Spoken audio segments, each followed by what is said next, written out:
When excavators worked their way into a house on a Pompeian side street, in a room upstairs, they found a wooden box.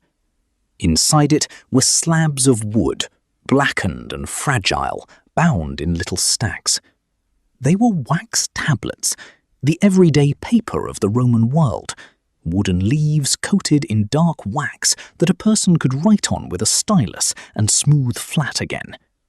These had not been smoothed flat. The writing was still there, scratched through the wax into the wood beneath, and when it was read, it turned out to be something almost no ancient city has left us, the actual business records of a single working man, sealed in the moment the eruption stopped his life. His name was Lucius Caecilius Jucundus. He was not a senator or a general, and no historian wrote about him. Almost everything we know of him comes from that box, and from the house it sat in. A comfortable, but not extravagant Pompeian home, the kind belonging to a man who had done well without being grand. In the atrium stood a portrait, a bronze bust, of a face that no one had bothered to flatter. Lined, asymmetrical, a wart on the cheek, the mouth set in something between a smile and a smirk. Whether it shows Jucundus himself or his father, it is the face of the class he belonged to, the businessmen of a Roman town, the men who handled other people's money. Jucundus was, in the language of the time, a coactor argentarius. The nearest word we have is banker, but what he really did was stand in the middle of other people's transactions. When a Pompeian wanted to sell something at auction, furniture, slaves, timber, a plot of land, the goods of an estate, Jucundus ran the money side. At the fall of the hammer, he paid the seller the price at once, in cash from his own funds. Then he collected that sum from the buyer afterward and kept a commission for the service. The seller walked away paid immediately. The buyer got a little time to settle, and Jucundus took his percentage from standing between them. His wealth came not from making anything, but from being trusted by both sides of a deal. The tablets are, overwhelmingly, receipts, the dry confirmations that a sum had been paid. One records that a woman named Umbricia Januaria received a sum from the auction of her goods, less Jucundus's commission. Another notes money paid over from the sale of a mule, or a slave, or a lot of boxwood. Each is dated, and each is witnessed. A row of men pressed their seals into the wax to confirm they had seen the money change hands. There is nothing dramatic in any single one of them. That is exactly what makes them extraordinary. This is not the Rome of triumphs and emperors. It is a Tuesday in a provincial town, a woman collecting the proceeds of a sale, a banker taking his cut, and 3 neighbours signing to say it happened.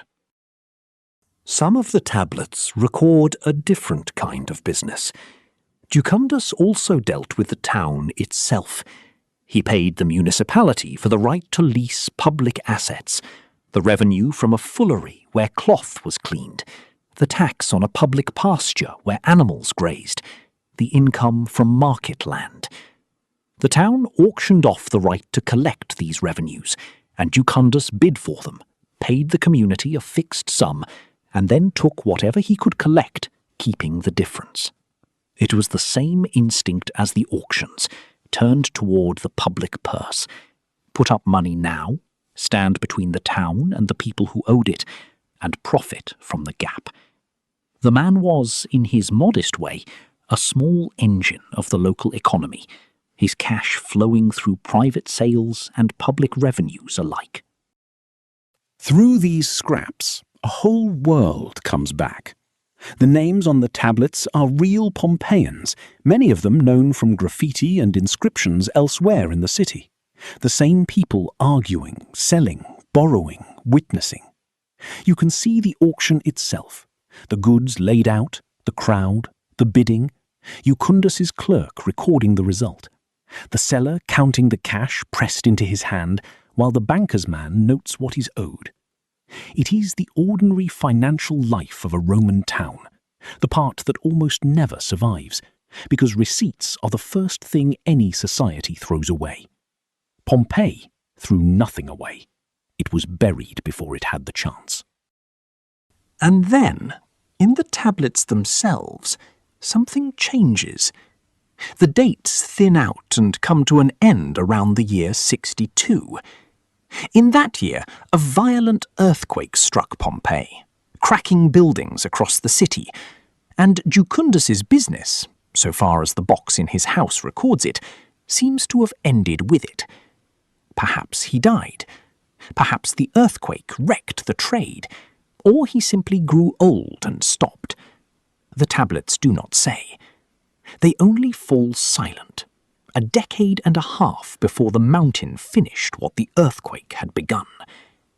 Whoever kept that box after him did not add to it. The house still stands on its Pompeian street, open to the sky now, its walls stripped and its rooms empty. Somewhere in it once sat a wooden box of receipts, kept by a careful man against the day a customer might argue over a sum, a day that for him never came. The transactions are all closed, the witnesses have all signed, and the money that Jucundus advanced and collected and quietly skimmed his portion from has long since gone wherever money goes, leaving behind only the record that it once passed through his hands.